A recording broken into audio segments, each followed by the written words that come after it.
quero deixar claro, não sou adepto de nenhuma religião que tenha a Bíblia como fonte de inspiração, mas uso a Bíblia por ser um livro com dados que me possibilitam a ver com a minha intuição interna o universo holográfico que estamos inseridos.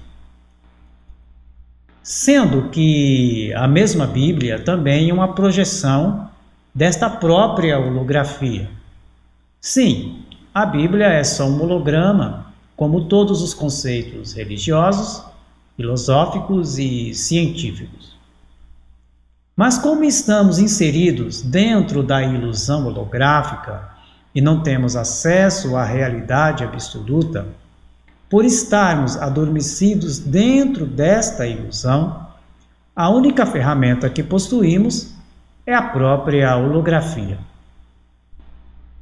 Para entendermos que tudo não passa de uma ilusão e que existe uma realidade em superposição que será conhecido pelo caminho holográfico. Porque as coisas invisíveis, desde a criação do mundo holográfico, tanto como o infinito poder, como a realidade absoluta, se entendem e claramente se veem pelas coisas que estão criadas no universo holográfico. Obrigado pela sua atenção, Manuel Neto. Vestido do novo homem que se renova para o conhecimento, segundo a imagem daquele que o criou, onde não há grego, nem judeu, circuncisão, nem incircuncisão, bárbaro, cita, escravo ou livre, mas Cristo é tudo em todos. Colossenses capítulo 3, versículo 10 e 11.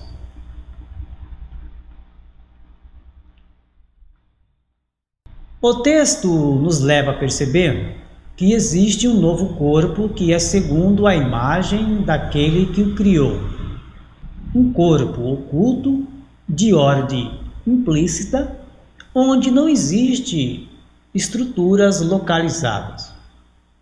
Um corpo unificado, onde todas as localidades existem em unidade, sem as suas características localizadas. Isto implica que esse estado implícito de unidade é a realidade oculta que cancela a ordem explícita. Se existe uma unidade que cancela as localidades, se conclui que todas as localidades são ilusões refletidas por um universo e mente holográfica. Se existe um local mais elevado de existência que não seja matéria, isso implica que a matéria é uma ilusão. Paulo dá o nome desta unidade Cristo e o budismo de ser iluminado. Ambos falam a mesma coisa, que existe um estado de unidade onde transpõe a ilusão da matéria. Se existe um estado além da ilusão da matéria, assim existem duas realidades, sendo por sua vez que existem dois personagens agindo, que são dois agentes realizando realidades diferentes que têm ação segundo a sua estrutura. Para entendermos a questão da ilusão, temos que partir da ótica do infinito.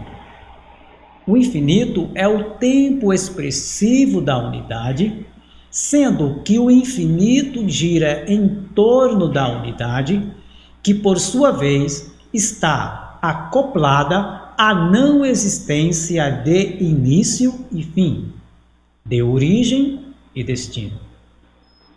Assim, na unidade, nada foi criado, tudo sempre existiu, sem a influência do passado, presente ou futuro.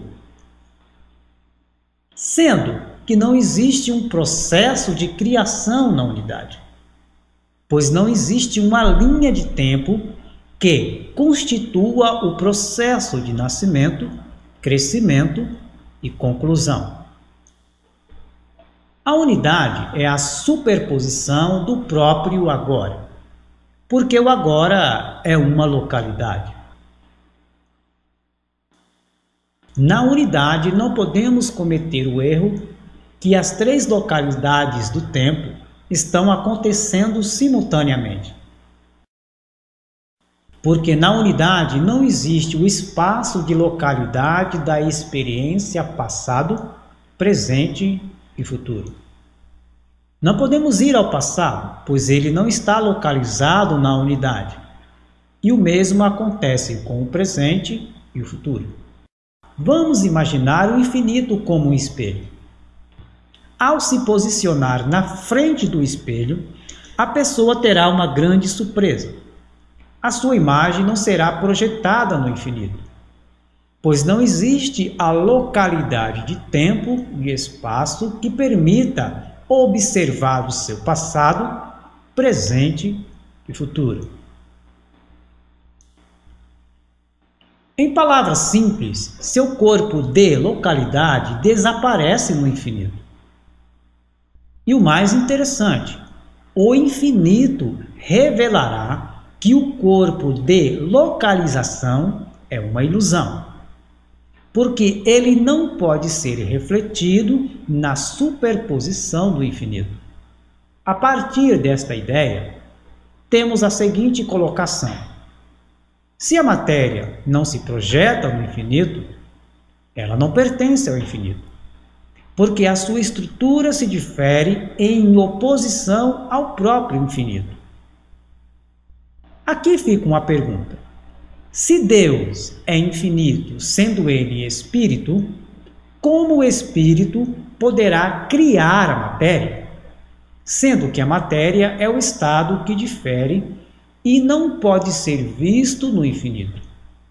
E por sua vez, na unidade tudo sempre existiu e nada foi criado. Com esta intuição se entende claramente que o Deus do infinito não é o criador da matéria. Se ele por um instante fosse o criador, não seria o Deus do infinito. Assim, se a matéria é um produto oposto ao infinito, não se pode dizer que o Deus do infinito criou a matéria, pois a matéria não existe no infinito pelo fato de não existir matéria no infinito. Então, estamos com um problema para ser resolvido. Se não foi o Deus do infinito que criou a matéria, quem criou a matéria?